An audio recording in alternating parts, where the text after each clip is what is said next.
उत्तर जरूर देता है। कभी वो उत्तर हाँ, कभी ना, कभी रुक जाओ, और कभी कोई और उसकी योजना के अनुसार कोई और तरीके से होता है, लेकिन वो उत्तर जरूर देता है।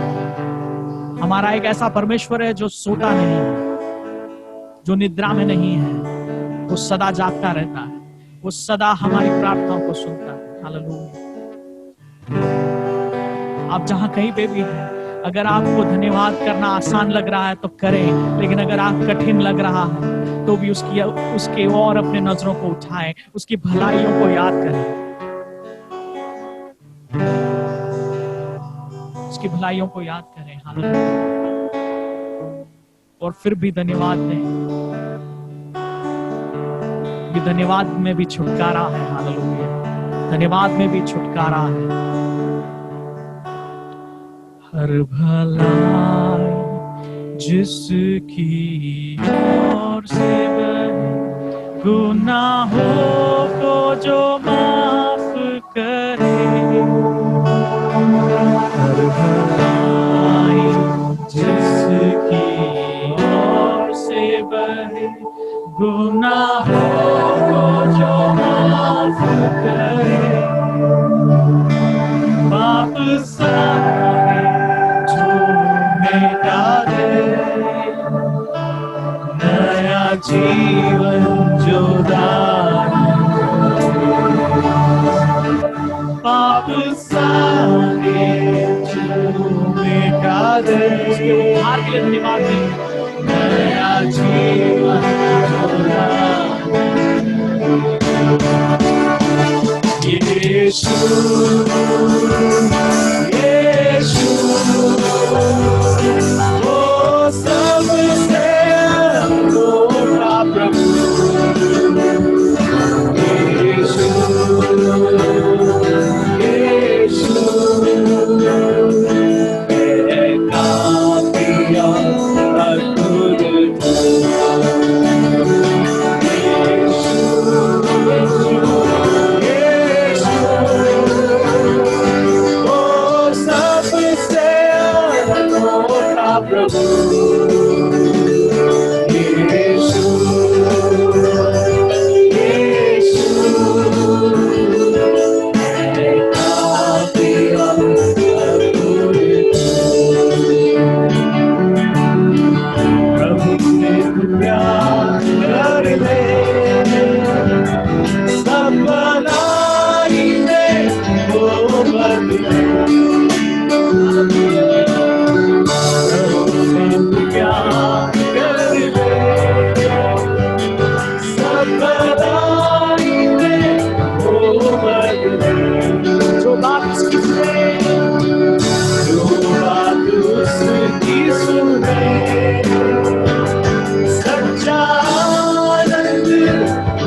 समय में वो ज्योति है,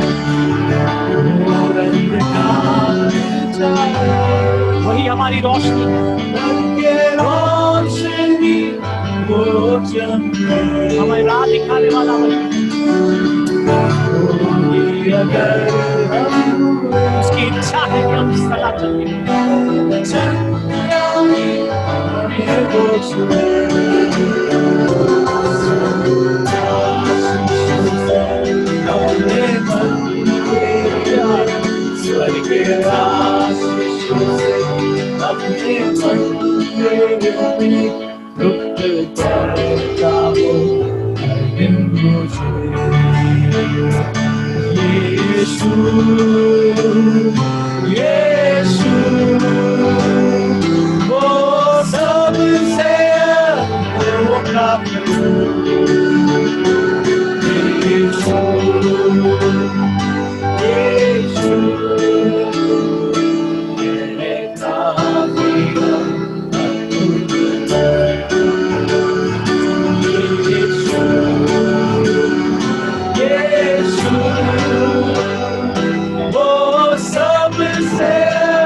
एलीशा इब्राहिम से परमेश्वर ने कहा कि तू चिंता मत कर, तू डर मत, क्योंकि मैं तेरी ढाल हूं,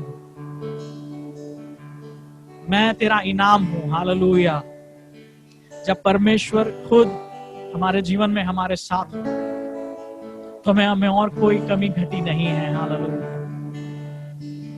अगर बीमारी है लेकिन अगर वो साथ है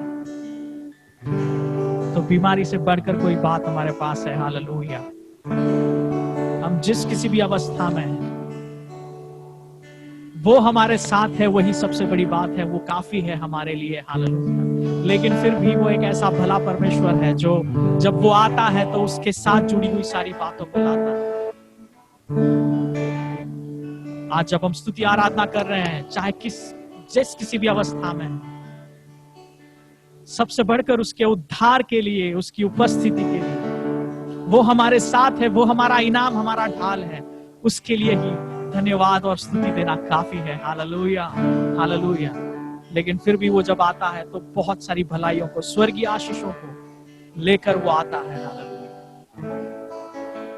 पर अपने समय में, हमारे समय में नहीं, उसके समय में। आइए इस समय उसको वो स्तुति, वो आराधना दें, केवल इस बात के लिए भी कि वो हमारा उद्धार है, वो हमारा उद्धार है। हालेलुया। शांदेरे बेदियांदेरे। यीशु तू मेरी जिंदगी, तू मेरी पहचान है, अरमान मेरा, मेरा सब कुछ तुझ पे ही कुर्बान है। यीशु तू मेरी जिंदगी, तू मेरी पहचान है, अरमान मेरा, मेरा सब कुछ तुझ पे ही कुर्बान है। यीशु तू मेरी जिंदगी, तू मेरी पहचान है, अरमान मेरा, मेरा सब कुछ तुझ पे ही कुर्बान है। यीशु तू मेरी जिंदगी, तू मेरी पहचान है, अरमान मेरा, मेरा सब कुछ तुझ पे ही कुर्बान है। यीशु तू मेरी जिंदगी,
रास्ता भी है, तू है जहाँ ना कुछ कमी है, तेरा ही नाम जिंदगी है, अंधेरों में तू रोशनी है, तू ही मंजिल तू रास्ता भी है, तू है जाना कुछ कमी है, तेरा ही नाम जिंदगी है।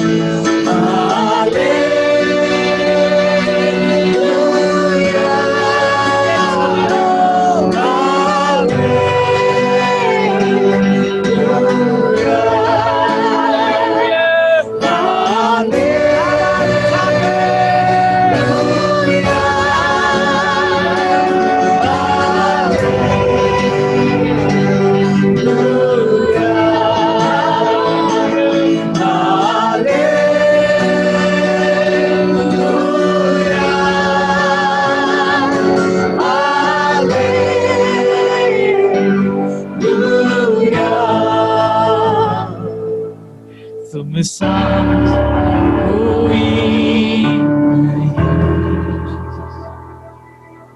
तुम साथ कहीं नहीं, अब है पूरा यकीन, तुम साथ कोई नहीं, तुम साथ कोई नहीं,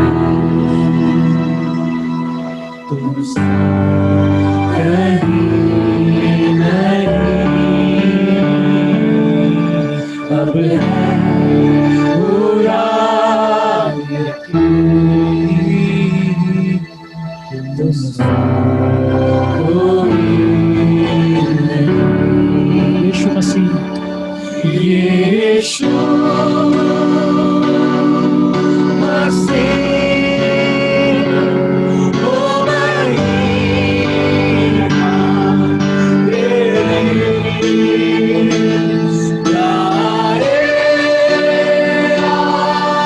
आसमान, गाए ज़मीन, यीशु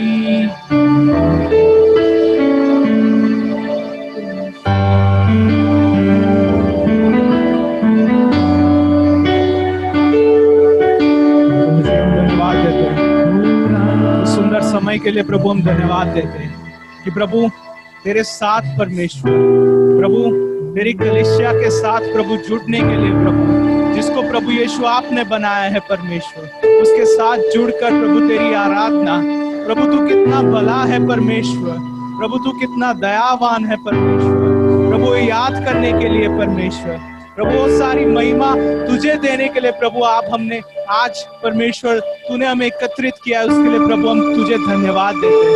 प्रभु इतने सालों से प्रभु आप हमें चलाते आए परमेश्वर, प्रभु आपने हमारी चिंता की, प्रभु हमारी छोटी से छोटी जरूरियातों को प्रभु यीशु पूरा किया, उसके लिए प्रभु हम आपका धन्यवाद देते हैं परमेश्वर। प्रभु हम कितना भी धन्यवाद करें परमेश्वर उतना कम है, क्योंकि प्रभु तू परमेश्वर उल्फत में अमीर है प्रभु, प्रभु तू कभी भी हमें प्रेम करने से छोड़ता नहीं है परमेश्वर। प्रभु हम कितनी भी गलतियां करें परमेश्वर तू हमें माफ करता है परमेश्वर।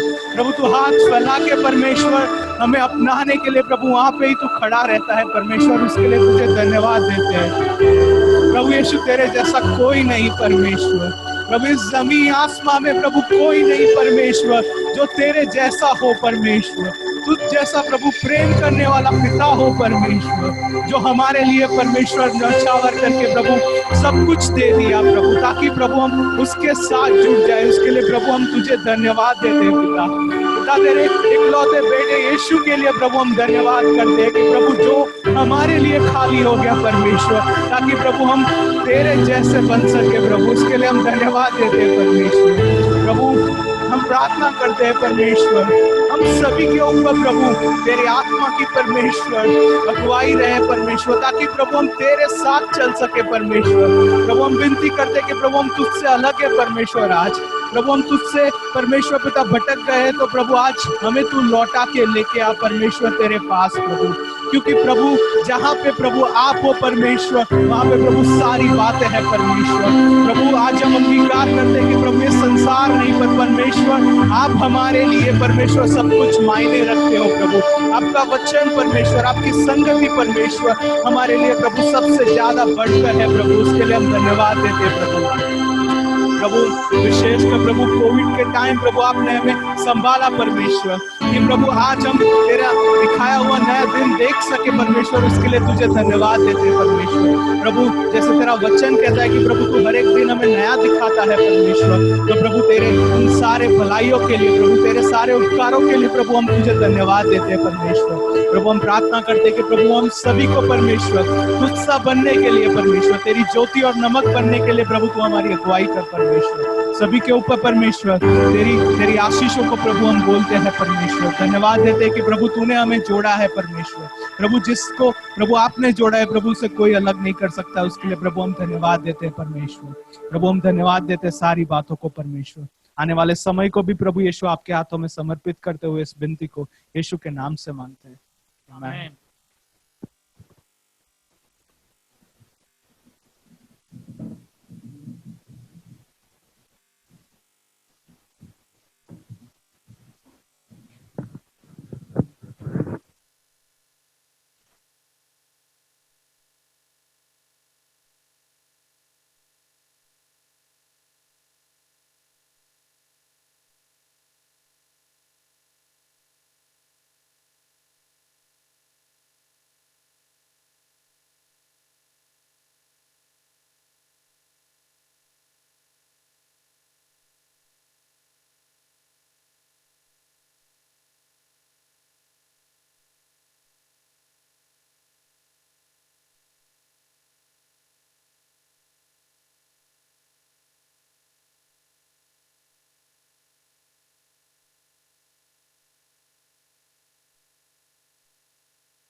Praise the Lord. आवाज नहीं आया। Praise the Lord. Okay. आशा है कि आप लोग वापस इस जगह पर लौट कर आकर खुश है। मैं देख रहा था कि इतने दिनों के इस डिजिटल वर्शिप और संगति के बाद अचानक फिजिकल में आए तो थोड़ा स्ट्रगल हो रहा है। कितनों को स्ट्रगल महसूस हुआ कि एकदम फ्लूइडिकली आप पहुंच गए? हाँ, स्ट्रगल हुआ थोड़ा सा। यहाँ पर आए हुए सबको यीशु मसीह के नाम में प्रेमी सलाम, और खासकर हमारे साथ जूम के द्वारा जुड़े हुए सबको भी यीशु मसीह के नाम में सलाम। आज हम एक छोटी सी संगति यहाँ पर कर रहे हैं। अगले हफ्ते से हम पूर्ण आराधना सभा खोल देंगे, और इसलिए आप इसको नोट करिएगा। जितने भी लोग आज इस संगति में भाग नहीं ले पाए वो अगली रविवार से यहाँ पर आ सकते हैं। यहाँ पर सारे सरकारी नियमों का पालन करते हुए ही हम आराधना सभा को चलाएंगे। तो आप सबका अगले हफ्ते से यहाँ पर स्वागत है। इस बीच अनाउंसमेंट्स होना था, लेकिन स्लाइड्स तैयार नहीं है, लेकिन मैं बोल देता हूँ लाइफ सेल्स हमारे चल रहे हैं बुधवार को, लाइफ सेल सेंट्रल। आप पास्टर विनय और पॉल का संपर्क कर सकते हैं उसके लिए। थर्सडेज को रानीप लाइफ सेल चल रहा है, शिजू के संपर्क में आकर आप उसमें जुड़ सकते हैं। हमारी प्रार्थना सभाएं चल रही है, किड्स का संडे स्कूल थर्सडे को, टीन्स का फ्राइडे को, और यूथ हमारा जो है संडे शाम को। तो ये सारे नियमित रूप से चल रहे हैं डिजिटल प्लेटफॉर्म से। यूथ जो है वो यहाँ पर सेंट्रल में मिल रहा है, उसके सिवा जो किड्स और टीन्स जो है वो जूम के द्वारा। अगर आपके पास ये कोई लिंक नहीं पहुंच रहे या आपको नहीं पता है तो हमारे संपर्क में आइए और जुड़ने की कोशिश करिए। आपको अंदाजा है कि नहीं, या आपने गिना कि नहीं मुझे पता नहीं, लेकिन हमने 46 संडेज हमने बीच में यहाँ पर मिलना गवा दिया। 46 रविवार या इतवारों के बाद हम आज यहाँ पर एकत्रित हुए हैं। हमारे लिए 46 था, सारे कलीसियाओं के लिए ऐसा नहीं था। बहुत सारे कलीसियाएं मिलना शुरू हो गई, अहमदाबाद में नहीं पर बाहर काफी सारी कलीसियाएं मिलना शुरू हो गई। उन्होंने इतने सारे रविवार नहीं गवाए, शायद उनके पास ज्यादा जगह था और इसलिए उन्होंने सुविधाएं थी और इसलिए उन्होंने मिलने के रचनात्मक तरीके अपनाए, नए नए तरीके, worship on wheels, worship in chair, worship in tent, पता नहीं क्या क्या अलग अलग तरह से वर्शिप सर्विसेज अलग अलग जगह पर हुए। हम भी शायद थोड़ा पहले कर सकते थे, लेकिन हमने ये उचित नहीं समझा, क्योंकि अहमदाबाद शहर में कुछ कलीसियाएं जो अक्टूबर नवंबर में शुरू होने हुई थी, उसकी वजह से बीमारियां फैली, ऐसा पता चला। तो हमने सोचा कि थोड़ा सा रुक जाते हैं, थोड़ा सा थम जाए, उसके बाद हम यहाँ पर मिलते हैं। क्योंकि मैं उन कलीसियाओं को दोष नहीं देता, हमारे संगतियों में जब हम आते हैं तो सोशल डिस्टेंसिंग सब आखिरी जो बेनेडिक्शन है वहां तक ही रोक पाते हम उसको, उसके बाद फिर संगति है ना, तो फिर हाथ मिलाए नहीं, एक बार गले मिले नहीं, या जोर जोर से बात किए नहीं, तब तक हमको चैन नहीं पड़ता। तो ये तो होना ही है, और इसलिए हमने सोचा कि थोड़ा सा थम जाते हैं। और हमें उचित लगा कि आज एक छोटा सा पायलट सर्विस जैसा कर अगले हफ्ते से हम सारे कलीसिया को यहाँ पर बुलाएंगे। फिर भी ध्यान रखिएगा, 10 साल से छोटे उम्र वाले बच्चे अभी भी, क्योंकि सरकारी नियम अभी भी चालू है, हम छोटे बच्चों को यहाँ पर नहीं अलाउ कर पाएंगे, और 65 साल से उम्र ज्यादा जो भी व्यक्ति है वो भी अभी नहीं आ पाएंगे। मेरे लिए व्यक्तिगत रूप से पिछले 46 तो नहीं पर उससे थोड़े कम रविवार मुश्किल रहा है, क्योंकि अगर जूम होता तो कम से कम मुझे पता है कि कैमरा के उस साइड लोग बैठे हैं, लेकिन क्योंकि हम YouTube पे रिकॉर्ड कर सर्विस रिले कर रहे थे, तो हर बार कैमरा को देखकर प्रचार करना, मन में एक क्राउड को सोचकर प्रचार करना बहुत ही एक मुश्किल सा प्रयास था, और कभी कभी थका देता था, क्योंकि मैं प्रतिक्रियाओं के लिए हमेशा राह देखता हूँ। यहाँ पर भी जब आपने देखा होगा कि बोलते वक्त मैं हमेशा आप सबके ऊपर नजर रखते हुए और आपसे कुछ अपेक्षा रखते हुए बोलता हूँ, और फिर कैमरा को देखकर, कैमरा कोई प्रतिक्रिया दिए बगैर मेरा सहकार करते हुए इतने सारे हफ्ते मेरा साथ दिया, लेकिन फिर भी एक मुश्किल सा अनुभव था। लेकिन फिर भी मैं समझता हूं कि इस दरमियान प्रभु ने कई सारी अनोखी चीजें आपके सामने लाने की मेरी मदद की। स्पिरिचुअल हीरोज, आत्मिक हीरोज का एक सीरीज हमने जो किया इब्रानी 11 में से, और फिर हमने पवित्र आत्मा के ऊपर एक अच्छा सीरीज लिया, फिर यूहन्ना के सुसमाचार के अंदर के 7 चिन्ह। तो अलग अलग विषयों के ऊपर हमने बात की। अगर आप मुझसे पूछे कि पिछले इस लॉकडाउन के दरमियान अहम जो मुद्दा प्रभु ने हम सब से बात किया, तो वो ये है कि किस तरह से हम प्रभु यीशु मसीह का अनुकरण करें। How to imitate Christ, that has been the overriding theme. वो सबसे उभर कर हर संदेश के अंदर मैं समझता हूं कि हमारे सामने उभर कर जो आया वो ये है कि हम कैसे भी यीशु मसीह का अनुकरण करें, इमिटेटिंग क्राइस्ट। और उसका चाबी है कि हम पवित्र आत्मा के साथ के एक बहुत ही गहरे और घनिष्ठ संबंध में जुड़े। पवित्र आत्मा वो चाबी है, वो कुंजी है जिसकी वजह से हम एक यीशु मसीह का नकल या अनुकरण करता हुआ जीवन जी सकते हैं। पवित्र आत्मा हमारी मदद करता है कि हम केवल परमेश्वर के प्रशंसक ना बने रहे, पर हम उसके भेड़ भी बने। केवल भेड़ ना बने रहे, पर उसके दास भी बने। और केवल दास ना बने रहे, हम मछुआरे या इंसानों को पकड़ने वाले भी बने। एक कोइनोनिया का जो रिश्ता है जिसके विषय में हमने इस दरमियान से बात किया, वो मैं आशा रखता हूं कि आप सबके लिए एक आशीष का कारण बना होगा। लेकिन क्योंकि इतने सारे डिजिटल ऑल्टरनेटिव्स के अंदर हम फंसे रहे, मैं समझता हूं कि कई सारे लोगों के लिए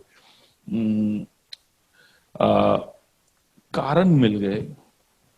और खास कर क्योंकि लॉकडाउन के समय में हम अकेले थे, तो अकेले रहना सीख लिया हमने, ऑल्टरनेटिव्स हमने ढूंढ लिया। और बीच बीच में जूम में आकर वो जो अंदर जो दुख होता था या जो दोष होता था उसको हम हटा देते थे कि चलो लोग है हमारे आजू बाजू है। लेकिन हम एक ऐसे जगह पर पहुंच गए जहां पर डिजिटल मीडियम में हमें इतना कुछ मिल रहा है और हम इतना ज्यादा उस पर आश्रित हो गए हैं कि कहीं ना कहीं मुझे ऐसा लगता है कि इन चीजों ने हमको प्रभु के नजदीक लाने के बजाय कहीं ना कहीं हमको, क्योंकि सब कुछ डिजिटल में चला गया है, हमारा बैंकिंग हो, हमारा शॉपिंग हो, हर चीज में हमने उस ऑप्शन को ढूंढ लिया और सामने संसार भी उस तरह के अलग अलग उपाय हमारे सामने लेकर आया। तो एक ऐसे जगह पर पहुंच गए जहां पर अब हमें संगति की जरूरत नहीं है, अभी हमें बहुत सारी चीजों पर निर्भर रहने की जरूरत नहीं है, क्योंकि ए बटन दबाया और सारी चीजें हमारे सामने आ जाती है। तो कहीं ना कहीं ये सारी चीजें हमारे जीवन में आने से इन सारी चीजों के साथ एक अटैचमेंट, एक लगाव इस तरह का हो गया है जो हमें शायद परमेश्वर से थोड़ा दूर लेकर जा रहा है। मैं आशा रखता हूं कि हम में से कोई भी इस तरह के कोई झाल में ना फंस जाए। हम इब्रानियों की पुस्तक में पढ़ते हैं कि हम do not be, Hebrews chapter 12 उसके वर्स नंबर 2,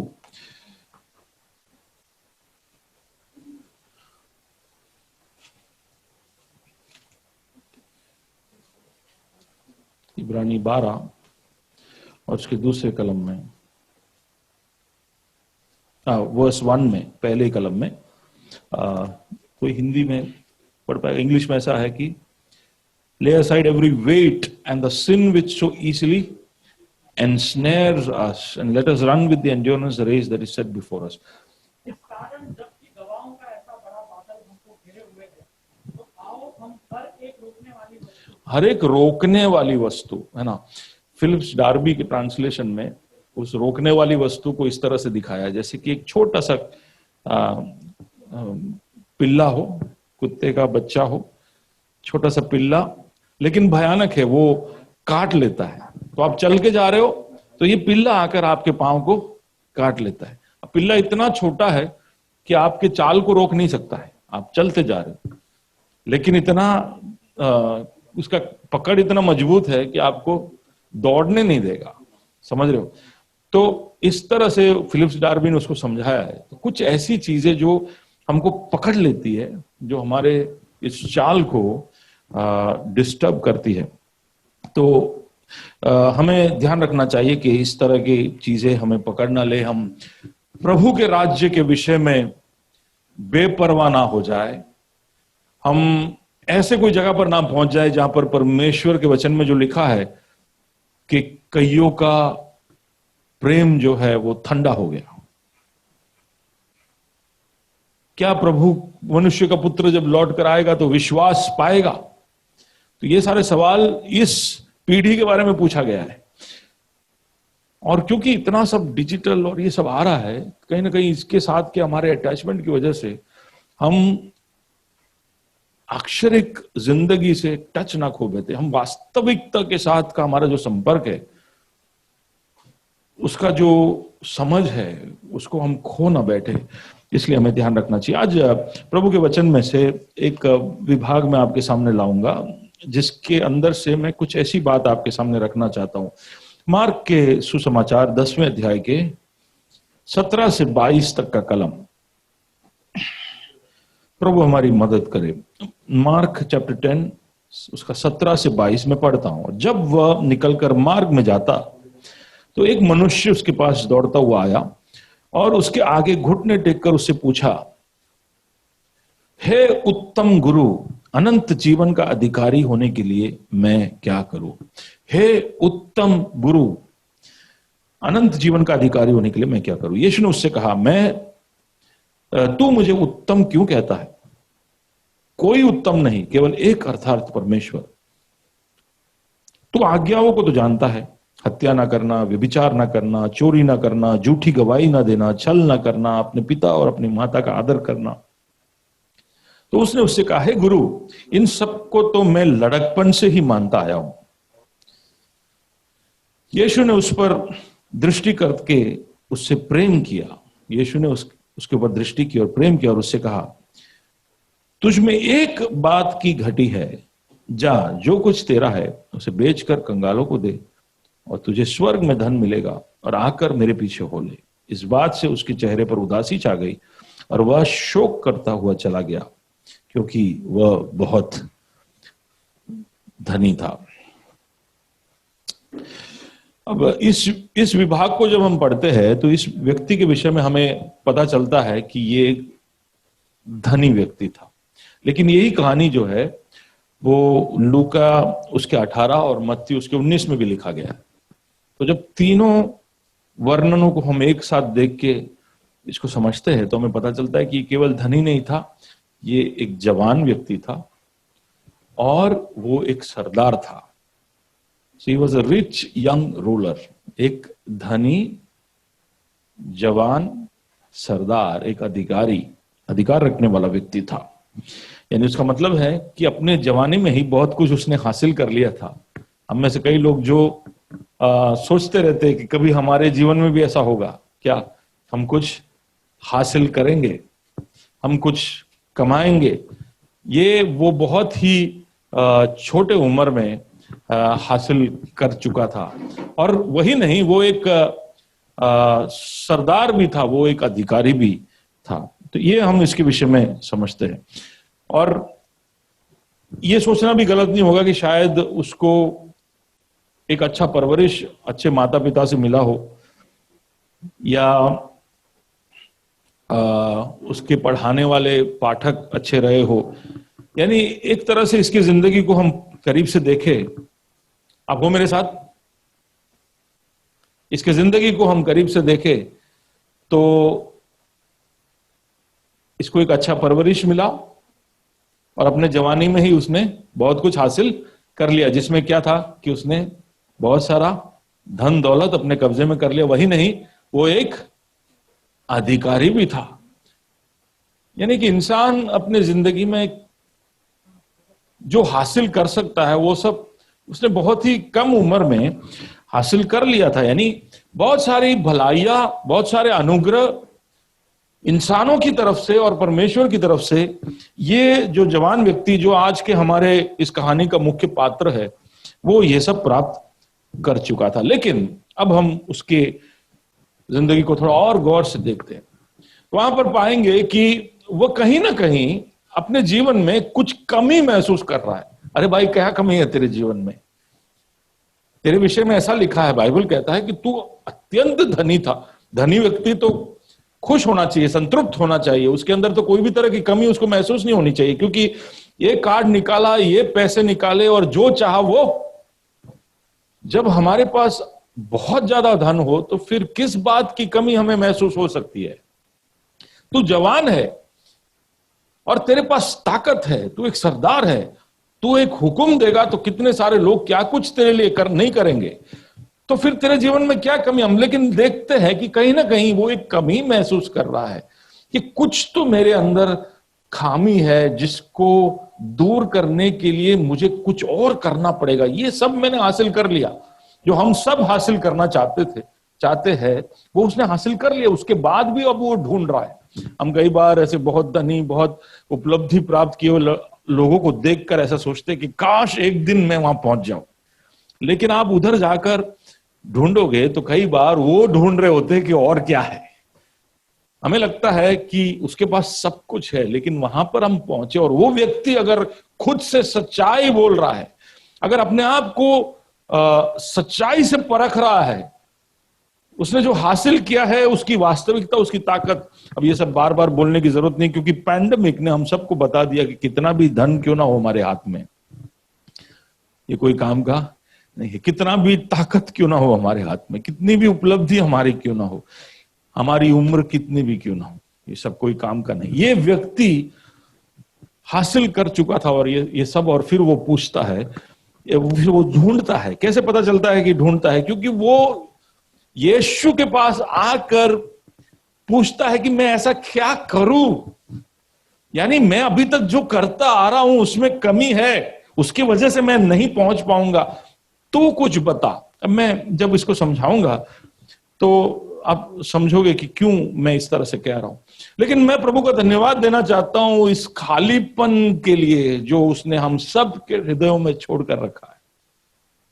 अगर संसार की चीजें इस खालीपन को भर देती तो कोई भी परमेश्वर को ढूंढता नहीं, लेकिन परमेश्वर का धन्यवाद हो। सुलेमान कहता है कि उसने अनंतता को हमारे हृदय में रख छोड़ा है, और अनंतता को भरने के लिए अनंतता ही चाहिए। उस नित्य खालीपन को भरने के लिए एक नित्य परमेश्वर ही उसको भर सकता है। ये एहसास हमको होना चाहिए। हम कई बार भूल कर बहुत सारी चीजों से उस खालीपन को भरने की कोशिश करते हैं, लेकिन प्रभु का धन्यवाद हो कि ऐसा एक खालीपन उसने रख छोड़ा है, ताकि कोई भी इंसान कभी भी ऐसे कोई जगह पर ना पहुंचे जहां पर उसे लगे कि मुझे सब कुछ मिल गया, अब ईश्वर की जरूरत नहीं है। हमें बहुत कुछ हासिल नहीं हुआ है इसलिए अभी हम वहां पर पहुंचे नहीं है, लेकिन ये व्यक्ति वहां पर पहुंच चुका था और वो सोच रहा था कि मुझे कुछ और चाहिए जिसकी वजह से मैं अनंत जीवन को प्राप्त कर सकूं, ईश्वर को खुश कर सकूं। मैं जो हासिल किया हूं उससे मैं वो नहीं प्राप्त कर पाऊंगा, इसलिए मुझे कुछ और करना चाहिए, मुझे कुछ और करना पड़ेगा। अब एक और बार गौर करते उन चीजों के ऊपर जो उसके पास था। पता है फिर भी मैं याद दिला रहा हूं, उसके पास धन था। धन क्या है? धन या दौलत क्या है? ये धन या दौलत हमें वो क्षमता देता है कि जो कोई चीज पर भी हम नजर लगाए वो हमारा हो जाए। अगर लिंक खोला, अमेज़न है, और टुडेज डील खोला और उसमें कुछ दिख गया और पैसे नहीं है तो विश लिस्ट में डालते हैं, पैसे आने वाले हैं तो कार्ट में डालते हैं, पैसे है तो बाई करते हैं, है ना। वो पैसे का जो फर्क है वो अमेज़न में दिख जाता है, विश लिस्ट, कार्ट और बाई वाले ऑप्शन के अंदर, कि buy later, remind me later, ये सारे ऑप्शन। तो पैसा अगर हाथ में है तो फिर विश लिस्ट में डालने की जरूरत नहीं, तुरंत खरीद लो, तुरंत ले लो, कुछ सोचने की जरूरत नहीं। यानी उसी तरह जो कुछ भी हमने चाहा उसको हम ले सकते हैं, हमारे जीवन को बड़ा आरामदायक बना सकते हैं। तरह तरह की सहूलियतें लाकर हम पूरा दिन ढूंढते रहेंगे कि कहां पर हमें तकलीफ हो रही है, कहां पर हमारे जीवन में कमी दिख रही है, और तुरंत उसको नोट कर पैसे के द्वारा उस कमी को, उस तकलीफ को दूर करने का उपाय हम ढूंढते रहते हैं, सहूलतों को बढ़ाते रहते हैं। यार यहां पर मैं बैठता हूं तो ये वाला कुशन मेरे को सपोर्ट बराबर नहीं कर रहा, अमेज़न बैक सपोर्ट, आप समझ रहे हो, यहां पे लाइट कम है, यहां पर थोड़ा जगह ज्यादा दिख रहा है, बस यही ढूंढते रहते हो। और तरह तरह की सहूलतें धन हमको ला कर देता है। पैसा है तो सम्मान है, पैसा सम्मान भी और आदर भी हमको ला कर देता है। लोग पैसे वाले के आजू बाजू घूमते रहते हैं। आज बड़े बड़े जो दौलत वाले हैं उनके पास शायद औहदा नहीं होगा, पोजीशन नहीं होगा, लेकिन उनके पैसों की वजह से पोजीशन में जो बैठे हैं उनको वो नचवाते हैं। तो सम्मान और आदर और भय पैसा लेकर आता है। वही नहीं, औहदा प्राप्त करने के लिए अगर आपके पास बहुत धन होगा ना तो लोग चाहेंगे कि यार इसके पास बहुत धन है, यानी इसके पास वो अक्ल है, वो बुद्धि है, ये समझ है कि बड़ी बड़ी चीजों को कर सकता है, इसको हम चेयरमैन बनाते, इसको हम हमारे कंपनी का डायरेक्टर बनाते। आप समझे? तो औहदे अपने आप ही उसके पीछे पीछे आती है। तो धन के विषय में आप जानते हैं, लेकिन फिर भी एक और बार याद दिला रहा हूं कि धन यानी इसके पास क्या था। हम धन बोलते तो हमको इसके साथ जुड़ी बाकी सारी चीजें भी उसके साथ थी। उसके साथ यौवन था, यानी कि सामर्थ था, जिंदादिली थी, जोश था उसके पास, उन्मेष था, वो जो चाहे वो कर सकने की क्षमता उसके अंदर थी। शायद बॉडी बिल्डर हो सकता है, क्योंकि इतना सारा पैसा है तो उसको संभाले रखने के लिए उसने खुद ने भी अपना सुरक्षा के लिए बहुत कुछ किया हो सकता है। और जवानी के साथ जो सकारात्मक सोच होता है, जवान जो है उसको कुछ भी बोलो वो बोलेगा हो जाएगा, कर देंगे, फोड़ी लेसू। तो एक सकारात्मक सोच उसके अंदर था उस जवानी की वजह से। और वही नहीं, वक्त उसके पक्ष में था। वो जवान था तो उसके पक्ष में वक्त था। जब सरकार के जो पुराने नेता लोग थे और तब नई पीढ़ी जब आई, तो नेता सब बड़े बड़े नेता थे, लेकिन वो 70s और 80s में थे। और इसलिए जो 50s और 60s के नेता आए, उन्होंने कहा वक्त हमारे साइड में, और इनको चुप कर दिया, उनको हटा दिया, और जवान लोग आगे आगे। तो उस तरह से वक्त उसके साइड में था। वो एक सरदार था, इसलिए उसके पास ताकत थी, सामर्थ था। वही नहीं, हमें इस कहानी से पता चलता है कि वो एक धर्मी व्यक्ति भी था, एक भक्त भी था। He was a religious person. उसका मतलब है कि उसके मन में दोष का कोई कारण उसके अंदर नहीं था। अगर आप धर्मी हो, आप भक्त हो, प्रभु का नाम लेते हो, रोज सुबह लेते हो, तो कहीं ना कहीं वो क्रिया करने से ही हर इंसान को, केवल मसीह के पीछे चलने वाले नहीं, हर इंसान क्यों मंदिर में जाता, या कोई क्यों गुरुद्वारे में जाता, क्यों नमाज पढ़ता, क्यों चर्च में जाता, क्योंकि वो करने से कहीं ना कहीं अंदर एक शांति उसको मिल जाती है कि ऊपर का मैंने सब संभाल लिया है, अब आओ मोर्चा संभाले। तो कहीं ना कहीं वो भक्ति की वजह से भी वो उस भक्ति की वजह से भी उसके मन में काफी सारा कॉन्फिडेंस उसके अंदर हम देख सकते हो सकता है थोड़ा सा पाखंडी भी हो, लेकिन यहां पर जो हम कहानी सुनते ऐसा लगता नहीं। अब एक भक्त, एक भला आदमी है कर कर संसार देखता है। संसार में अगर आप टीका वीका लगाए, भक्ति करे और आप ऐसी ऐसी बातें करें ना, तो लोग तुरंत ही आपके ऊपर लेबल लगा देते हैं, બહુ अच्छो मानस છે, बहु सारो मानस है। मेरे उस फैक्ट्री के इलाके में काफी सारे लोग, क्योंकि मैं सालों से वहां बैठता हूँ, जानते हैं, तो उनको मालूम है कि मैं गाली गलौच नहीं करता, मैं अनाप शनाप नहीं बोलता, मैं सबके साथ बहुत ही सीधा व्यवहार रखता हूँ। तो उस पूरे इलाके में ऐसा अंदर अंदर मेरे को कुछ बोलना नहीं पड़ा, पर लोग बाद में आके बोलते हैं कि आपके बारे में बोल रहे थे वो कि अच्छा आदमी है, अच्छा आदमी है। क्यों? क्योंकि हम एक लाइफस्टाइल संभाल कर रखते हैं, तो वो जो है ख्याति सब जगह पर अपने आप ही फैल जाती। तो मैं समझता हूं कि क्योंकि एक भक्त व्यक्ति था, वो अपने जवानी से ही सारे नियमों का पालन करता था, तो एक अच्छा व्यक्ति है कर कर संसार उसको समझता था। लेकिन वो खुद, मैं समझता हूं कि कहीं ना कहीं खो गया था इस समझ में कि मैं शायद अच्छा नहीं हूं। बीच में उसको लगा होगा कि मैं अच्छा हूं, लेकिन फिर उसको ऐसा लगा कि मैं इतना अच्छा नहीं हूं। मैं क्यों ऐसा बोल रहा हूं? क्योंकि जब वो यीशु के पास आता है तो यीशु से कहता है उत्तम गुरु, गुड टीचर। अब ऐसा कहने के लिए उसको ऐसा लगा कि ये व्यक्ति जो है जिससे अभी मैं बात कर रहा हूं, उसके सामने मैं तो बिल्कुल बी ग्रेड हूं, सी ग्रेड हूं। ये उत्तम गुरु है। संसार उसको गुड समझता है, लेकिन वो खुद को, क्योंकि वो खुद से खरा नहीं, वो खुद से सच बोल रहा है,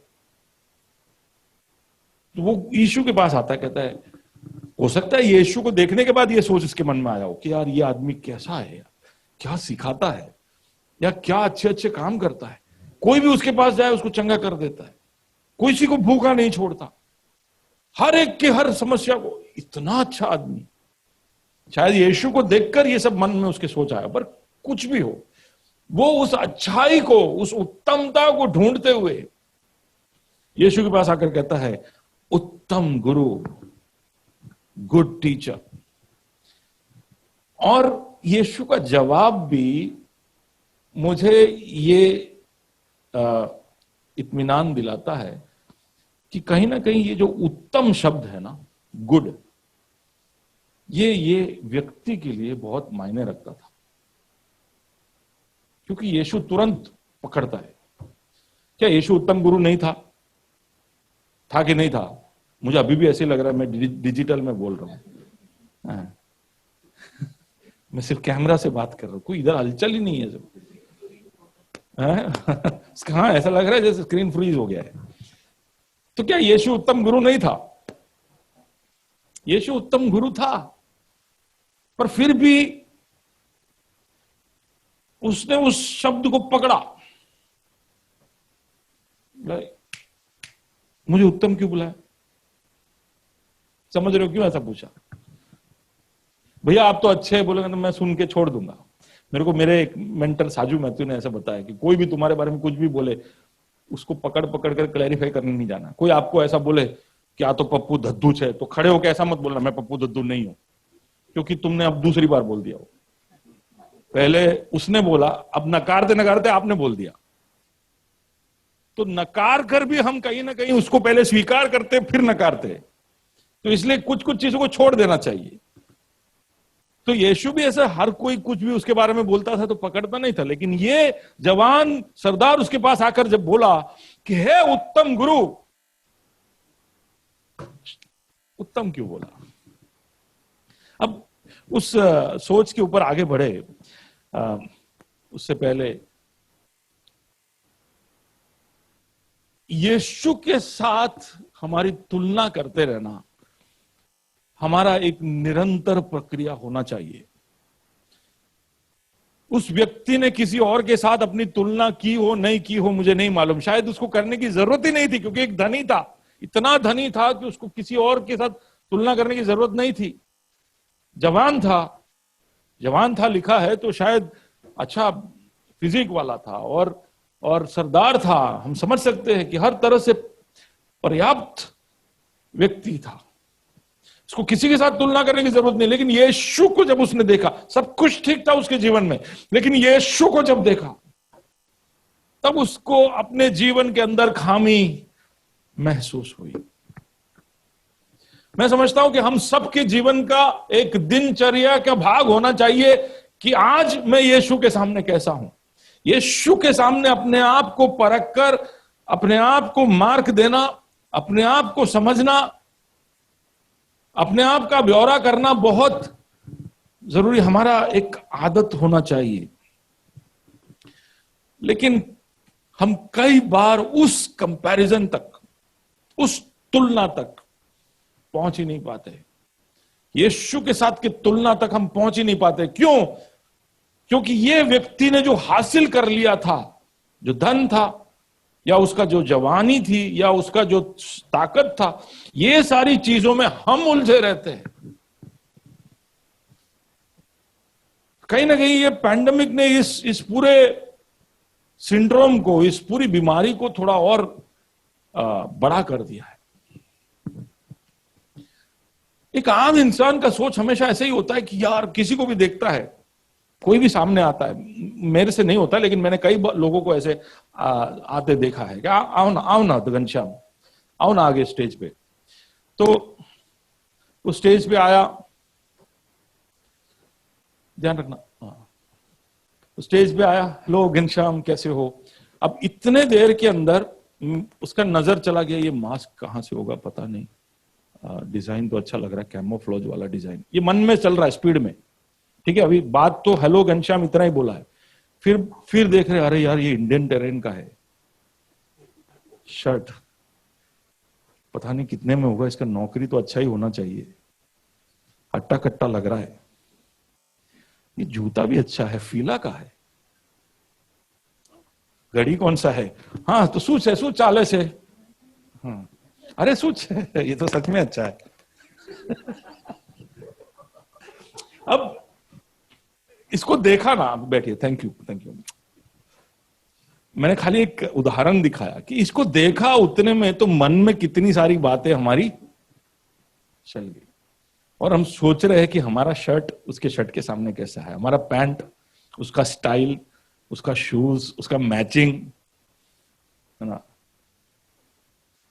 हम हमेशा दूसरों के साथ, ये मेरे से ज्यादा धनी है। दुख की बात यह है कि हमसे कम जो धनी है उसको तो हम देखते ही नहीं।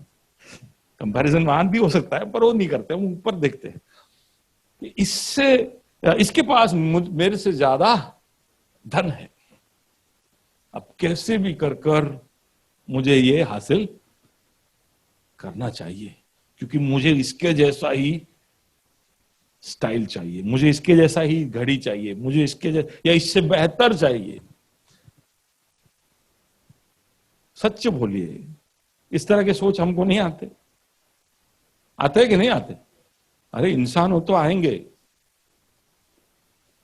खाली जानवर है तो खाने के बारे में सोचते रहेंगे। हमारे घर में एक डॉगी है, उसको कुछ भी लाके दो, उसका ध्यान खाने पे होता है। उसको कुछ भी दिखा दो, वो ऐसे देख रहा होता है कौन क्या खा रहा है, उसको और कहीं पे उसका ध्यान ही नहीं होता है। हम अगर आम इंसान है तो हम ये सब चीजों को देखेंगे। अब देखने में बुराई नहीं है, और कोई चीज अच्छा लगा तो उसके बारे में अच्छा बोलना भी बुराई नहीं है, लेकिन फिर ये ठान लेना कि यार ये जैसा या इससे बेहतर, चलो उसमें भी बुराई नहीं, क्योंकि उत्तमता की चेष्टा तो हमें हमेशा रखनी चाहिए कि यार सुधारना चाहिए, है ना। हमने किसी को कुछ देखा, सुधारना चाहिए, लेकिन अगर वो प्राप्त करने के उस चक्कर में हम जब समझ जाते हैं कि यार पैसा कमाना इतना आसान नहीं है, ये तो बड़ा लड़ाई है, इसके पास ये सब पहुंच गया, अब ये समझो 50,000 कमा रहा है और मैं 25 पे बैठा हूं, तो 50 तक पहुंचना यानी बहुत बड़ा एक युद्ध है। तो उसके लिए मुझे कितने पापड़, कितना धूप में अपने आप को सेकना पड़ेगा, ये सब समझ में आ जाएगा। और फिर हम क्या करेंगे, हमारे प्राथमिकताओं को धीरे धीरे से शिफ्ट करेंगे, क्योंकि प्राथमिकताओं को उलट पलट करे बगैर आप शायद पैसे कमाने के उस, या धनी बनने के, या एक ओहदे पर पहुंचने के आपके उस प्रयास में सफल नहीं हो पाओगे। और मैं देखता हूं कि कई सारे लोगों ने इस तरह से अपने प्राथमिकताओं को पूरी तरह से हिला दिया है, क्योंकि हम इस डिजिटल वर्ल्ड के अंदर पड़े पड़े, हम फेसबुक पे, इंस्टा पे, इधर उधर सब तरह की चीजें देख देख कर, डिजिटल वाले भी दिमाग खराब कर देते हैं। आपने खाली सर्च कुछ भी कर दिया ना कि मुझे टेबल चाहिए, तो आप कोई भी इंटरनेट पे कुछ भी खोलो, बोलेगा इधर टेबल है, इधर टेबल है, इधर टेबल है, इधर टेबल। अरे क्या अपन, टेबल मुझे कल चाहिए था, आज नहीं, पर ले। और फिर हमें ऐसा एक डिजाइन दिख जाता है, लोग भी बैठे ऐसा बनाते रहते हैं ना कि यार ये जोरदार लग रहा है, ये तो मस्त है। और फिर प्राथमिकताओं को हम कॉम्प्रोमाइज करते हैं। कई बार हम किसी के रूप को देखकर, या उसके शेप को देखकर, उसके ताकत को देखकर, उसकी क्षमता को देखकर, उसकी उपलब्धियों को देखकर, उसमें भी हम फिर वापस प्राथमिकताओं को बिगाड़ते हैं। और हम कई बार कुछ करने के लिए ऑब्सेस हो जाते हैं कि यार मुझे इसके जैसा बॉडी चाहिए, या इसके जैसा स्किन टोन चाहिए, इसके जैसा बाल चाहिए। और कई सारे लोगों के लिए ये फिर डिप्रेशन का कारण बन जाता है, क्योंकि कोशिश करने पर भी पहुंच नहीं पाते। कंपैरिजंस, तुलना हम निरंतर करते रहते हैं सामर्थ्य प्राप्त करने के लिए,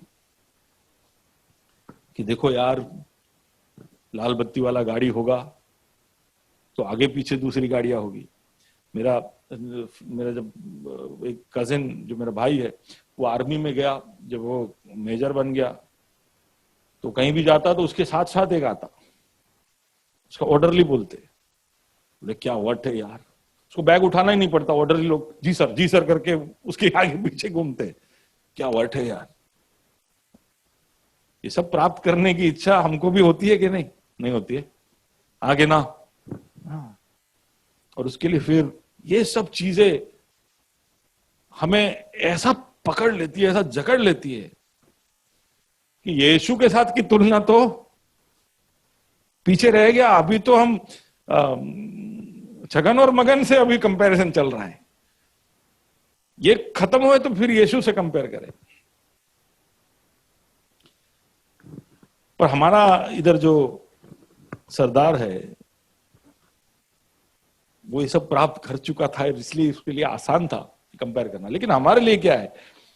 हमारे लिए वो सब हासिल करने की राह देखने की जरूरत नहीं है। उसको देखकर सीख लेना कि यार ये सब प्राप्त कर भी वही तो कर रहा है, तो मैं अभी से क्यों ना कर लूं। आप समझ रहे हो? सब कुछ प्राप्त कर कर थक कर फिर प्रभु को ढूंढने से अच्छा है कि समझ कर हम प्रभु को ढूंढ ले, वही तो बुद्धि है। तो अगर हम खुद की तुलना करना चाहते हैं किसी के भी साथ तो करिए, लेकिन इस हद तक नहीं कि आपकी प्राथमिकताओं को और आपके जीवन में नुकसान पहुंचाते हुए। एक दूरदर्शी होकर आप सोचिए। कई बार हमारा सोच बहुत छोटे दृष्टि तक का ही होता है कि जल्दी से इसको हासिल करो, फिर उसकी वजह से क्या होगा, क्या नुकसान हमारा होगा, वो हम नहीं सोचते। ये व्यक्ति यीशु के साथ अपनी तुलना कर रहा है। अब यीशु से कहता है उत्तम गुरु, उत्तम गुरु। अब उस उत्तम शब्द की ओर आते हैं। यीशु तुरंत कहता है कि तूने मुझे उत्तम क्यों बुलाया? क्योंकि उत्तम केवल एक ही है और वो है परमेश्वर। अब इस तरह से इस शब्द को उठाकर उसके सामने लाने के पीछे का कारण यह था क्योंकि उत्तम जो शब्द है उसकी परिभाषा को यीशु बदल रहा था। और उसकी परिभाषा क्या थी? उसके लिए उत्तम यानी क्या? तुरंत उसको बोलते हैं कि जा तू क्या क्या मत कर। क्या क्या लिखा है उधर कि तूने सुना है ना कि ये करने का है, कि तू आज्ञाओं को तो जानता ही है। हत्या ना करना, व्यभिचार ना करना, चोरी ना करना, झूठी गवाही ना देना, छल ना करना, अपने माता पिता का आदर करना। तुरंत ये चीजें प्रभु उसको बताता है। डेकालॉग या 10 कमांडमेंट्स के नीचे के 6। अब मैं सोचा प्रभु पहला 4 क्यों छोड़ दिया? अब 6 बोला, 4 और बोल देते। लेकिन केवल नीचे के 6 बोलकर प्रभु ने छोड़ दिया, जा तू कर ले। क्यों? क्योंकि उसके उत्तमता की परिभाषा उस 6 चीजों में थी कि देखिए मैं तो मेरे माता पिता का आदर करता हूं। कितना अच्छा वाला फीलिंग है ना। तुरंत वो भक्ति बढ़ जाता है कि नहीं, धार्मिकता जैसा। ओ ये तो बहुत आदर करता है, छल नहीं करता, चोरी नहीं करता, हत्या नहीं करता, विचार नहीं करता, झूठ नहीं बोलता।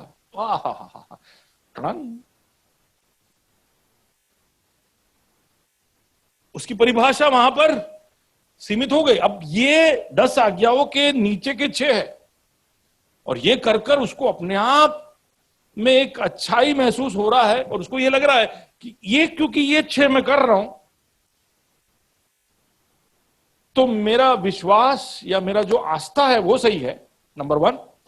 मेरा चरित्र है वो भी सही है, नंबर 2। और मैं भलाई भी तो कर रहा हूं, लोगों का अच्छा भी तो कर रहा हूं, ह्यूमन गुडनेस। ये सारी चीजें वो कर रहा था और इसलिए कहीं ना कहीं वो अपने आप में वो गुडनेस यीशु में देखकर बोला ये मेरे से थोड़ा अच्छा वाला गुड है। अब समझ पा रहे हो मैं क्या कह रहा हूं? आखिरी 6, कई बार हमारे लिए भी आखिरी 6 ही इंपॉर्टेंट होता है अनजाने में। हम सोचते हैं कि ये 6 को हम निपटा लेंगे ना तो पहला 4 तो अपने आप ही निपट जाएगा। ये 6 में प्रभु खुश हो जाएगा क्योंकि इधर कितने हैं? हजारों है, उधर किधर? एक ही है ना। ये हजारों के साथ हम संभाल लेंगे तो एक तो बोलेगा यार ये मेरा बच्चा है। ये तो वहां पर लिखा भी है, एंड जीसस लव्ड हिम। यीशु ने उससे प्रेम किया।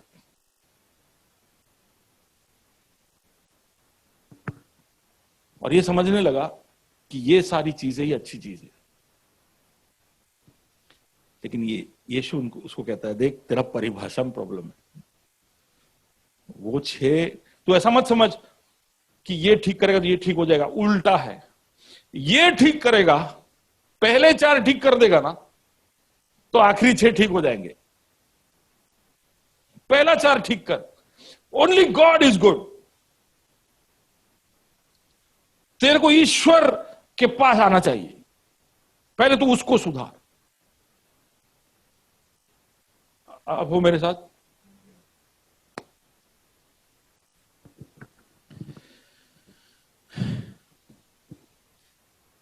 कई बार हम सोचते हैं कि ये सब ठीक कर दिया तो प्रभु के साथ का रिश्ता हमारा सही रहेगा, प्रभु हमेशा हमसे खुश रहेगा, मैं किसी का कुछ बिगाड़ता नहीं। उल्टा है, प्रभु के साथ ठीक रहोगे ना तो इस इंसान के साथ ठीक रहना ही पड़ेगा।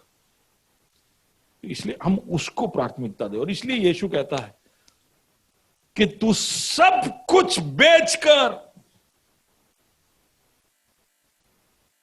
एक साथ सारी भलाई जो इंसान के लिए तेरे को करनी हो कर ले, जा गरीबों को दे दे। वही है ना तेरा अच्छाई का, वो तो कर ले जा, वो भी नहीं रोकता मैं, वो कर ले और मेरे पीछे हो ले। ये तेरे अंदर की एक कमी है। तेरे पास सब कुछ है लेकिन तेरी कमी तू ढूंढते आया ना, उसके लिए तुझे कुछ और कर कर उस कमी को दूर नहीं करना है, तुझे कुछ छोड़कर मेरे पीछे आकर। यीशु कह रहा था कि कितना जरूरी है कि हम परमेश्वर के साथ एक गहरे रिश्ते में जुड़े। देखो हम सब जानते हैं गॉड इज गुड। हाँ, हम जानते परमेश्वर भला है, परमेश्वर उत्तम है, हम जानते हैं कि नहीं? गॉड इज गुड बोलो तुरंत क्या बोलते? और ऑल द टाइम बोलो तो क्या बोलते? हाँ, ये सब मालूम तो है। लेकिन हम भूल जाते हैं कि God is not only good, God is also infinite. वो अनंत है, यानी उसकी भलाई अनंतता के लिए है, के लिए ही नहीं, वो अनंत है। उसकी मात्रा, प्रभु इतना गुड नहीं, इतना गुड नहीं, इतना गुड नहीं, अनंत गुड है। उसके हर चरित्र में वो अनंत है। यानी आपको सच में भला बनना है, आपको सच में उत्तम बनना है, तो आप एक दिन संडे को 2 घंटे के लिए आके झलक मार के जाओगे तो थोड़ा सा वो चोको डिप में क्रीम लगता है ना आइसक्रीम पे, ऐसा गुडनेस आप पे लगेगा बस, और वो धूप लगा तो पिघल जाएगा। अब वो मेरे साथ? प्रभु कह रहा है, यीशु कह रहा है कि तुझे सब छोड़कर आकर चिपक जाना चाहिए, मसीह के साथ परमेश्वर के पीछे खो लेना चाहिए। तो कहीं ना कहीं यीशु खुलासा कर रहा है कि तेरे अंदर जो कमी है वो मैं बताता हूं क्या है। उन चीजों के लिए तेरा जो लगाव है ना,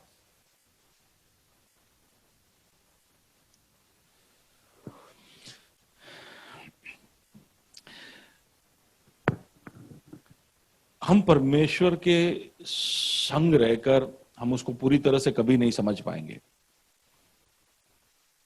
लेकिन हम उसके संग रहेंगे, अनंत काल तक रहेंगे, तब हम शुरुआत करेंगे उसको समझने की।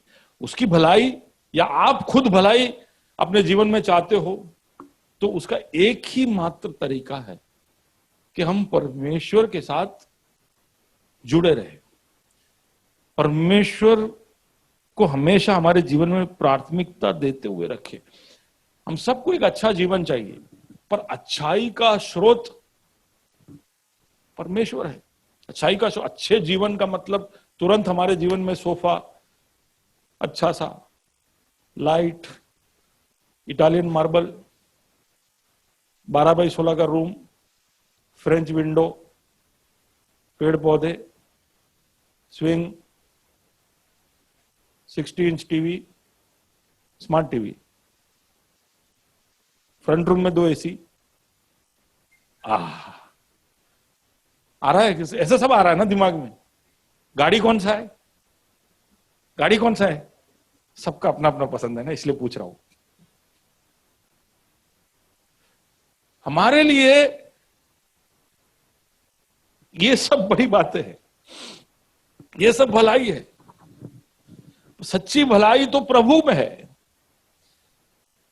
अच्छे काम करने में ही नहीं है, ये सारी बातों में ही नहीं है। अच्छी अच्छी सच्ची भलाई जो हमारे साथ निरंतर रहेगी, जो सच में हमें तृप्त करेगी, जो हमें भर देगा, वो तो प्रभु की ओर से मिलेगा, वो कहीं और से नहीं मिलेगा। सब हासिल, ये संसार की सारी चीजों की जो खुशी है ना, वो हासिल करने तक की है। और एक बार वो हाथ में आ गया ना, मुझे चाहिए चाहिए चाहिए, मिल गया। कई बार तो मिलने के बाद पता चलता है कितना अच्छा नहीं है,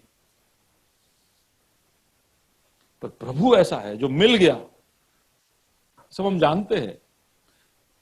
लेकिन मैं एक बात आपको ध्यान में लेकर आना चाहता हूं कि ये जानने के बावजूद कि प्रभु भला है और प्रभु में ही सारी भलाइयों का स्रोत है, ये सब जानने के बावजूद हम प्रभु से क्यों नहीं जुड़ पाते? इसलिए कि हमारे बहुत सारे ऐसे अटैचमेंट हमने बना दिए। चीजें जब आती है, तभी ये घड़ी है, ये घड़ी अच्छे कंपनी का है, मैं ज्यादा पहनता नहीं हूं, थोड़ा भारी है, लेकिन कलर बहुत अनोखा है कि नहीं? ऐसा देखा है घड़ी, ब्लू स्ट्रैप वाला, कंपनी भी अच्छा है। अब उदाहरण, आप मेरे पास आकर पूछो घड़ी अच्छा है, मुझे दे दो ना भैया, तो थोड़ा सा दर्द होगा। क्यों? क्यों? क्यों? लगाव है, सेंटिमेंट है हमारा। हम ये चीजें जो कूड़ा कचरा सब घर में भर के रखते हैं, दुनिया भर के कागज जो हम बस्ती वाले को देते नहीं है। रोमिल ने जब शादी किया ना, अब ये उदाहरण दिए बिना, कोई न किसी का नाम लिए बिना तो कैसे ग्रेस सेंट्रल का आराधना खत्म हो सकता है? तो उसने जब कार्ड छपवाए तो 300 कार्ड छपवाए, बुलाने थे 200 ही मेहमान को। अब क्योंकि 300 छपाओ 200 छपाओ, खर्चा एक है, उसने बोला छापो। कई 1-2 के लिए इधर उधर भागना पड़े। अब छाप तो दिया, लेकिन घर था नहीं, ये रखे किधर? तो मैंने 2 साल तक मेरे संग्रहालय में उसको संग्रह कर कर रखा, म्यूजियम जैसे। लास्ट में मैंने बोला, मैं कई बार बोला, ले जा या फेंक दे, तू कुछ कर, तेरा इनविटेशन है, मुझे दर्द हो रहा है उसको फेंकने में, तू कुछ भी कर ले। पर वो हमेशा आता, देखता, खुश रहता कि कितनी अच्छी तरह संभाला भैया है। तो आखिर में हमने फिर निकाला उसको पस्ती में। तो हमने उसको बोल दिया हम निकाल रहे पस्ती में। उस दिन शाम को दोनों आ गए, उसमें से 10 लेके चले गए। अरे एक ले सैंपल में कहीं संभाल के रख, 10 किधर? अटैचमेंट। ये हमारे शादी का कार्ड है। तो कैसी कैसी चीजों के साथ हमारा अटैचमेंट हो जाता है। हर चीज जो हम पैसे से कमाते हैं, हर चीज जो हम उपलब्ध करते हैं, हर चीज जो हम हमारी मेहनत से हमारे पास लेकर आते हैं, ये सब हमारे सेंटिमेंट्स के साथ जुड़े हुए हैं। मेरी बेटी कभी कभी कागज पे I love you dada, you are the best in the world करके कागज भी ढंग से फाड़ती नहीं, लिखती भी ढंग से नहीं, 3 बार रब करती है। फिर वो लाकर एकदम से मैला सा कागज पे लिख के वो मेरे को देती है। उसको मैं ड्रॉअर के अंदर संभाल के रखता हूं। फिर जब सफाई कर रहा होता तो दिखता है, और वो कागज पुकार पुकार के कह रहा है, मुझे फेंक, मुझे फेंक, कूड़ेदान में डाल। पर मेरा दिल कहता है कि उसने लिखा, मैं कैसे फेंकूं? आप समझ रहे हो क्या हो गया? क्योंकि हर चीज का हमारे इमोशंस के साथ एक लिंक बन जाता है, एक अटैचमेंट हो जाता है। इस व्यक्ति को यीशु ने कहा कि तेरा जो कुछ भी है उसको तू बेचकर गरीबों को दे। तो वहां पर उसके बारे में दो चीजें लिखी है। क्या लिखी है?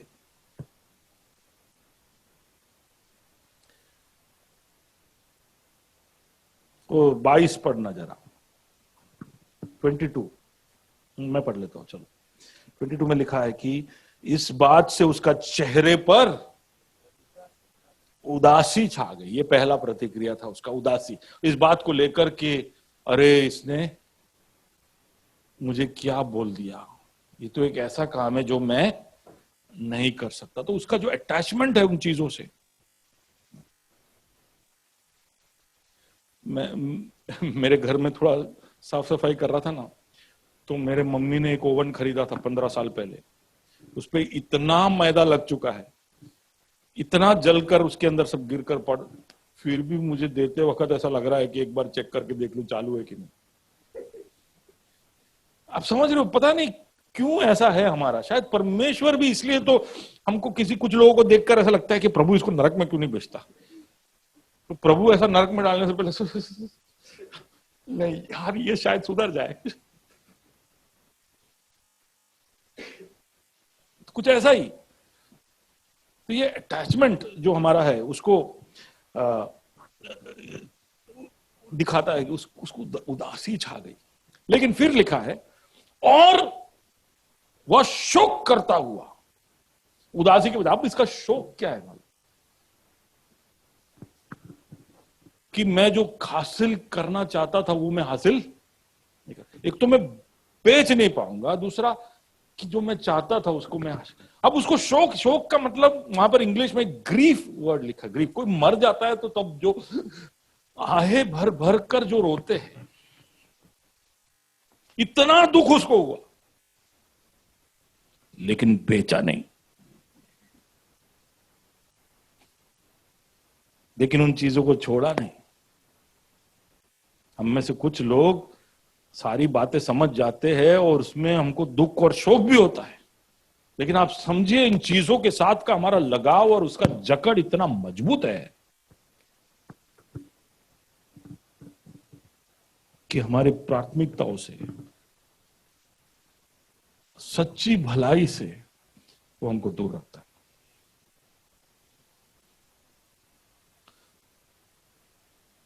तुझे ये सब अनंत जीवन के लिए चाहिए, तो प्रभु नहीं चाहता, मैं नहीं सोचता। और बोलता ओके मैं जाके बेच के आता हूं। प्रभु बोलता रुक जा मत बेच, तेरा मन है ना बेचने का, बहुत हो गया। उसका मतलब है कि तेरा इन चीजों से कोई अटैचमेंट नहीं है। उस तरह की एक जगह पर हमको रहना है। उस जगह पर जब हम पहुंचेंगे जहां पर इन चीजों के साथ हमारा कोई अटैचमेंट नहीं है, तब वास्तविक तरीके से हम परमेश्वर को रोजमरोज की जिंदगी में चख पाएंगे, जान पाएंगे। इस तरफ चिपके रहोगे तो इस तरफ चिपक नहीं पाओगे। आप हो मेरे साथ? अब इसके लिए बहुत आसान था ये करना। अब सुनिए, ये जब बात हो जाती है, शोक करके जाता होता है, तो यीशु ऐसा बोलता है, जो बोलता है एक धनी व्यक्ति के लिए, क्या बोलता है? धनी व्यक्ति के लिए it will be so difficult for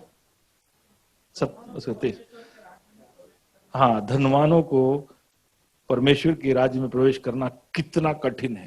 अब ये सुनकर सब लोग अचरज में आ गए, तो यीशु वापस बोलता है, मेरे बच्चों, परमेश्वर के राज्य में प्रवेश करना कितना, 2 बार बोला, कितनों को धनी बनना है।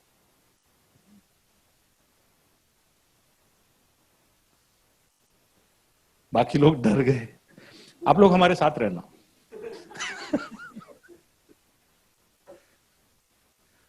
ये सच्ची बात है।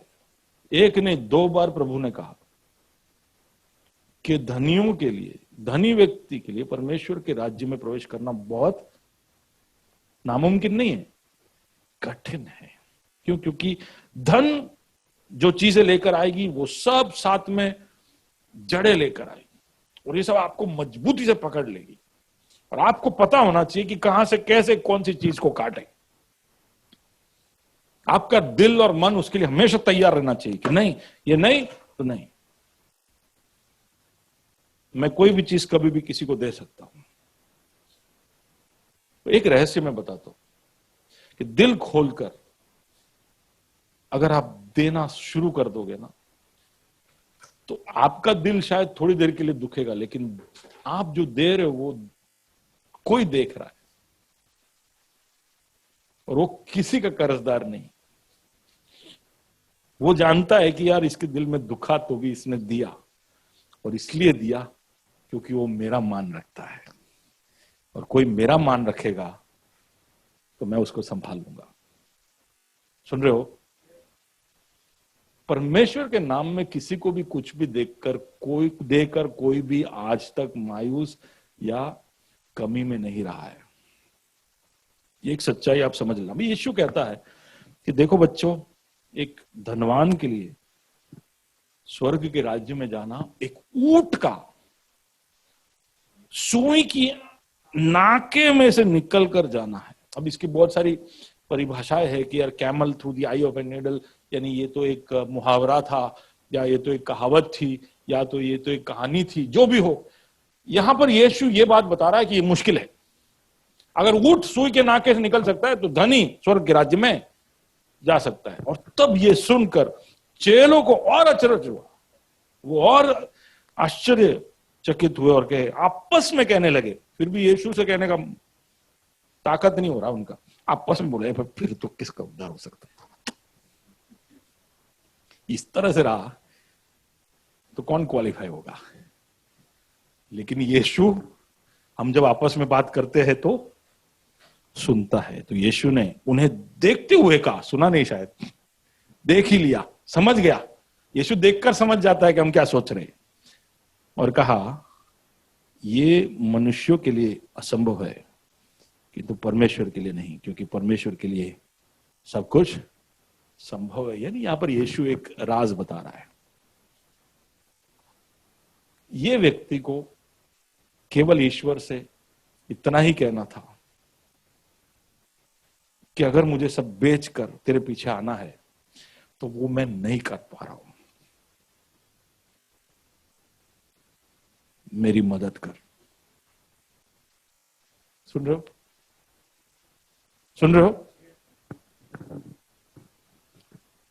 वो उसके लिए असंभव था करना, लेकिन प्रभु उसको संभव कर देता।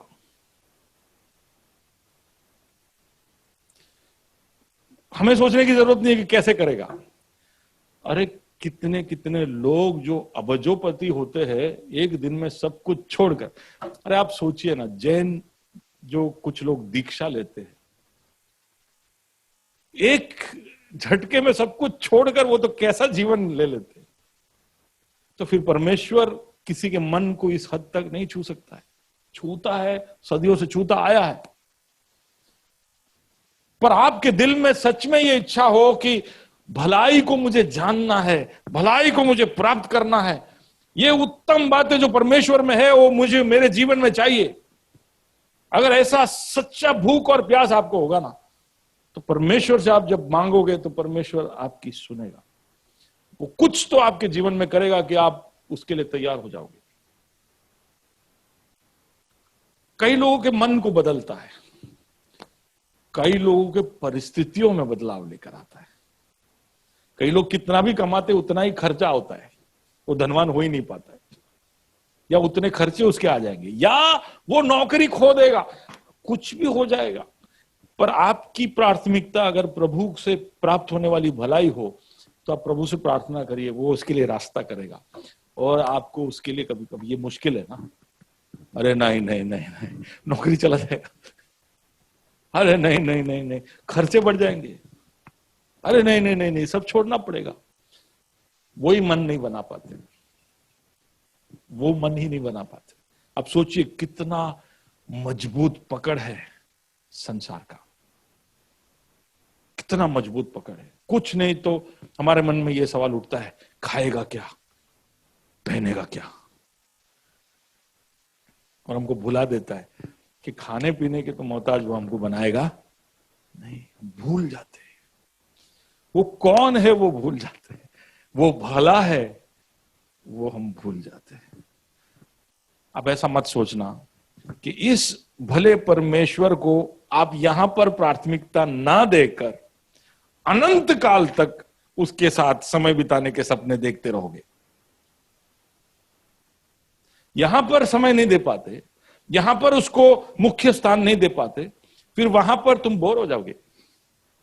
आप समझ रहे हो? अब सोच के देखिए, आपके घर में सेट टॉप बॉक्स है और उसमें आस्था चैनल आता है जो आप देखते नहीं हो, पर स्वर्ग में सिर्फ आस्था चैनल आता है। कैसा होगा स्वर्ग? तो स्वर्ग नहीं होगा आपके लिए। आस्था के लिए एक चेष्टा आपको यहीं पे बनानी पड़ेगी, तब जाकर वहां पर। और दूसरी तरफ ये सोचने की जरूरत नहीं कि प्रभु के पीछे आना कितना बोरिंग है। प्रभु के पीछे चलना सबसे एक्साइटिंग यात्रा है, सबसे एक्साइटिंग यात्रा है। और जो उतार चढ़ाव आते हैं उस सब के अंदर से प्रभु किस तरह से लेकर जाता है। जब जा रहे होते तब दर्द होता है, लेकिन मुड़ के देखते तो बोलता है वाह कितना कितना मजेदार था। तुम भूले नहीं कि प्रभु की ओर से जो भलाई आती है उसके लिए हम प्राथमिकता दें, उसके लिए हम मन बनाए रखें। आइए हम इन बातों को आगे रखते हुए प्रभु के सामने अपने आप को नम्र करें।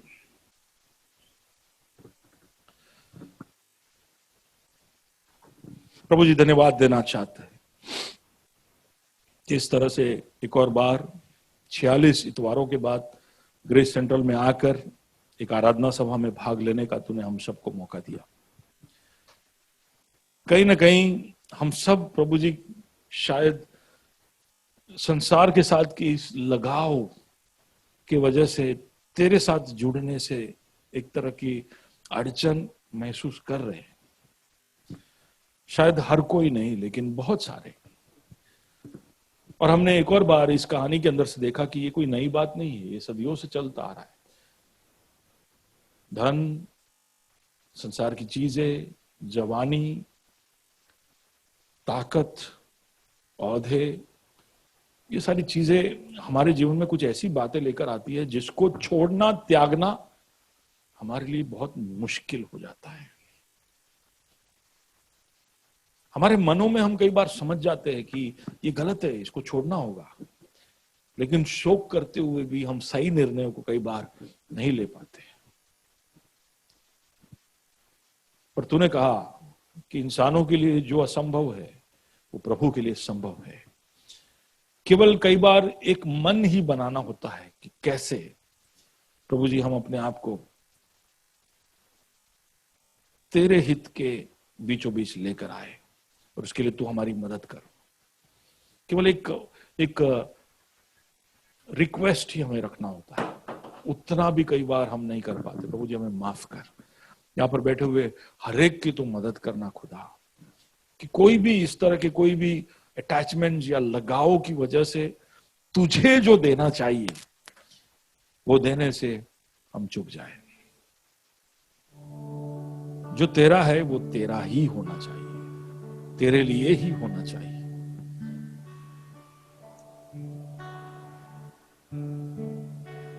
प्रभु जी हम सब एक अच्छी जिंदगी, एक उत्तम जिंदगी चाहते हैं, और वो उत्तमता केवल तुझसे हमें मिल सकती है। संसार की चीजों में वो गुड लाइफ ढूंढते रहते हैं, लेकिन एक और बार याद तूने दिलाया, इसके लिए धन्यवाद।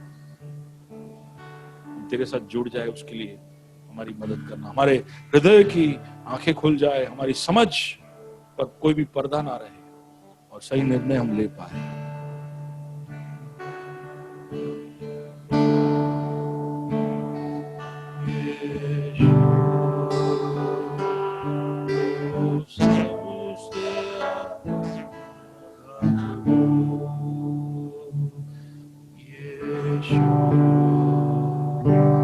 यीशु है काफी और अद्भुत तू, यीशु यीशु वो सबसे अनोखा प्रभु, यीशु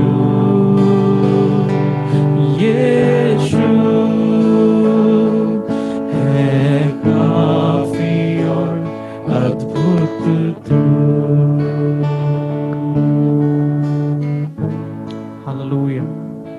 परमेश्वर धन्यवाद, धन्यवाद कि तू केवल भला नहीं लेकिन तू अनंत भला है। हालेलुया।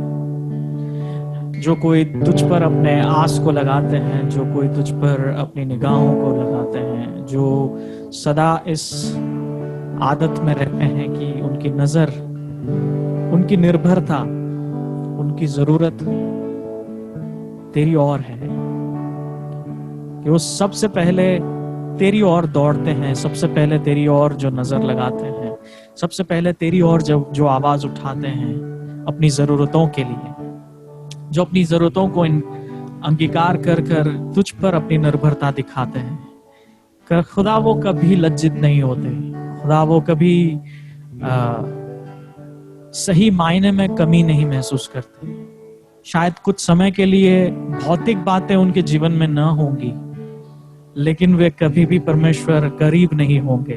वो सच्चे तरह से धनी होंगे, क्योंकि वो स्वर्ग की बातों में, स्वर्गीय राज्य के अनुसार तेरे नजरों में वो धनी होंगे परमेश्वर। क्योंकि जिनके साथ तू है उनके साथ वो धनी है, वो हमेशा भरपूरी में है, बरकत में है परमेश्वर। वो माला माल है सच्चे तरह से। खुदावंद धन्यवाद आज के वचन के लिए। संसार में दूसरों के साथ अपने आप को तुलना करने के बजाय, भौतिक बातों में अपने अटैचमेंट को रखने के बजाय, तुझ पर अपना लंगर लगाकर, तुझ पर अपना अटैचमेंट रखकर तेरे साथ हमारी तुलना करने में हमारी मदद कर खुदा, कि हम तेरे चरित्र में, तेरी भलाइयों में हम कितने बड़े हैं, कितने पीछे हैं। और हम जानते हैं कि हम जिस किसी भी अवस्था में हैं, गरीब हैं या धनी हैं, तेरे राज्य में आगे बढ़ाने के लिए तू सक्षम है। तेरे लिए सब कुछ संभव है खुदा। एक और बार हम अंगीकार करते हैं अपनी जरूरत को, हमें सबसे बढ़कर तेरी जरूरत है। धन्यवाद खुदा, इस पूरे कोविड सिनेरियो में तूने जिस तरह से संभाला। अगर हम में से कभी भी कोई है जो तुझसे दूर हैं, धन्यवाद आज तेरे वचन के द्वारा तू हमें निकट लाया है और आगे भी लाता रहेगा। तो तेरी तुझ पर निर्भरता सदा बनी रहे, यीशु मसीह के नाम में, आमीन। अगले रविवार को वापस हम यहीं पर मिलेंगे, लेकिन और लोगों को हम यहाँ पर बुलाएंगे, क्योंकि आज मैंने यहाँ पर मिल रहे कर अनाउंसमेंट नहीं किया था, क्योंकि हम देखना चाहते थे कि एक तो खास कर कि कैसे जूम और इत्यादि किस तरह से हो रहा है। आशा है कि जूम में जो भी थे वो हमारे साथ पूरी तरह से जुड़ पाए, और वो भी हम देखना चाहते थे कि कैसे यहाँ पर चीजों को हम मैनेज कर पाए। तो अगले संडे से पूर्ण रूप से ग्रेस सेंट्रल की आराधना सभा खुल जाएगी। एक ऑडिटोरियम के लिए बातें चल रही है, अगर प्रभु की इच्छा हुई तो बहुत जल्द हम वहां पर शिफ्ट होना चाहेंगे। तो आप उसके लिए भी दुआ करना कि वो हो जाए, रास्ता खुल जाए, हम पूर्ण रूप से यहाँ आ जाए, उससे पहले हम पूर्ण रूप से वहां चले जाए। तो फिर वहां पर क्या है कि ज्यादा लोगों को हम एकोमोडेट कर पाएंगे।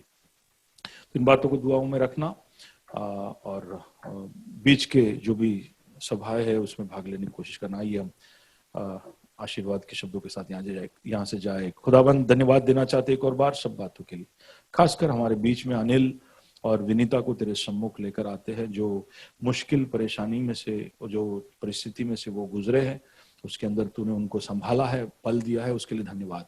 कई सारी चीजों का हमारे पास जवाब नहीं है, लेकिन तू प्रभु जी सब चीजों को जानता और संभालता है, और तुझ में हम पूर्ण रूप से अपने आप को प्रभु जी सौंप देते हैं, समर्पित करते हैं, और एक और बार कबूल करते हैं कि तू भला है और तेरे सिवा और कोई भला नहीं, और तेरे भलाई में ही हमारी सारी अच्छाई और भलाई है, और वही हमारा प्रभु जी खोज रहेगा, वही हमारी प्राथमिकता रहेगी। सारे दूसरे विषयों को भी तेरे सम्मुख लाते हैं, सबके ऊपर तेरी नजरें है, इसलिए धन्यवाद यीशु मसीह के नाम से। पिता परमेश्वर का प्रेम, यीशु मसीह का अनुग्रह, पवित्र आत्मा की संगति और सहभागिता हम सबके साथ हमेशा हमेशा होती रहे। Amen amen. Thank you, God bless you.